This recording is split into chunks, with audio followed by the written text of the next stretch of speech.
Go ahead. So let's just do quick, and we'll cover it in more detail next week. Yeah. We're going to simplify the Tua thing, just like Mike McDaniel simplified the offense. So the topic everybody wants to talk about is Tua coming back. His window of opportunity to come back starts at week 8, so he couldn't come back this week even if he wanted to. Do we see Tua in week 8? If not, when do we see him? Josh? Yeah, I think we see him in week 8 against Arizona. And the only thing I had to really talk about on this topic that I thought was important for the listeners and was important for me to kind of digest the rest of the season is that let's say we squeak out a win here against Indy, which I don't think is going to be an easy game. No. That puts us at 3-3. If Tua comes back against Arizona and we happen to catch Arizona traveling to us and they just, they're kind of they're either all in or all out. They don't really know what they are. That puts us at 4-3. This becomes a 10-game season, fellas. With Tua back, with rejuvenating, getting our star, if you will, quarterback back behind center. I think. Are we going to win this division? I think that's pretty much out of the conversation at this point, with Buffalo having wins against us and the Jets already. But I think there's a very, very, very plausible scenario in which we get into the wild card, and then it's just a 1-game series, and anything's possible, right? That's really all I had to say about it. But I do think that Tua comes back for Arizona. I think he comes back as soon as physically possible for him. Steve, what do you think? I hope he comes back for Arizona, but I think he's going to practice.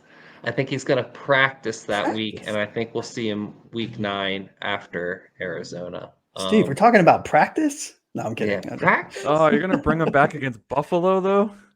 Well, that's a tough too. Return to the field. Field. It doesn't get easy, though. We don't have an easy stretch. No, it doesn't. The rest of the season sucks. I'm almost afraid. I want him to come back. I think we can win coming back, but we don't. So our offensive line needs to pick it up, man. Like we have. Sorry, I didn't mean to slam this. I know that probably echoed, but like, if Tua comes back, that ball either needs to come out in 2 seconds, or we need to have seriously an extra line, like an extra tight end just blocking as a lineman at all times. Like it's not like he got hurt because of the offensive line. He got hurt because no. But he forgot how to slide. Yeah, at any point, I've held my breath every sack. I just do. It just every sack I always hold my breath with him because you never know. It may be weird to say, is I actually don't anymore. I feel like that he falls way better now that he's done for sure classes. Like his rookie season in his second year, it's just like it was a sack of potatoes that was thrown from the Empire State Building the way he fell. It's like, where did you learn to fall, dude?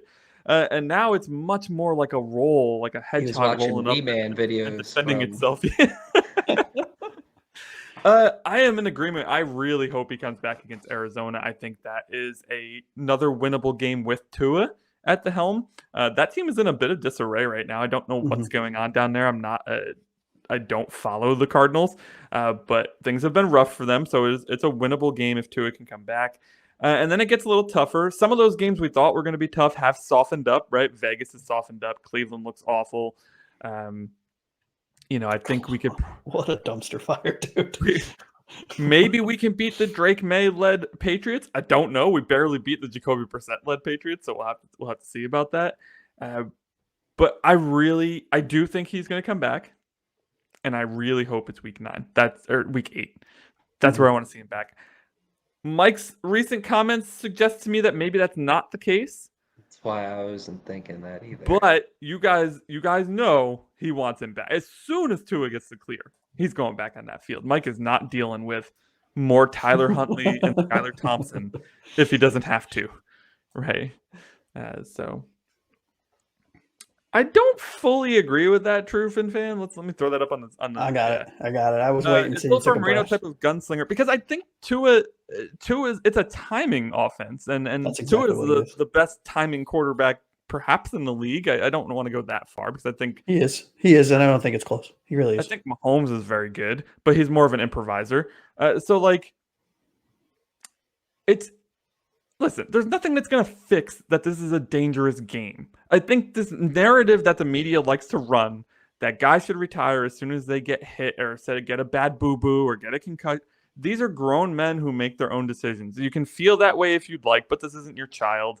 This is a person who's going to make the best decision for him and his family. These are competitors that more often than not are not going to hang it up. And this is a game that is inherently very dangerous. So to expect a guy to be able to go out there and not get hurt, I mean, Marino was hobbling around on one leg most of his career. So it's just because of the leg compared to the head is the difference in the conversation there. Aside from the fact he's one of the greatest quarterbacks of all time. So I don't think we're putting Tua and Marino in the same conversation yet. But yeah, I think I am completely on board with him if he decides to come back. I'm completely going to support him if he doesn't decide to come back. But all signs are pointing to him coming back. Yeah.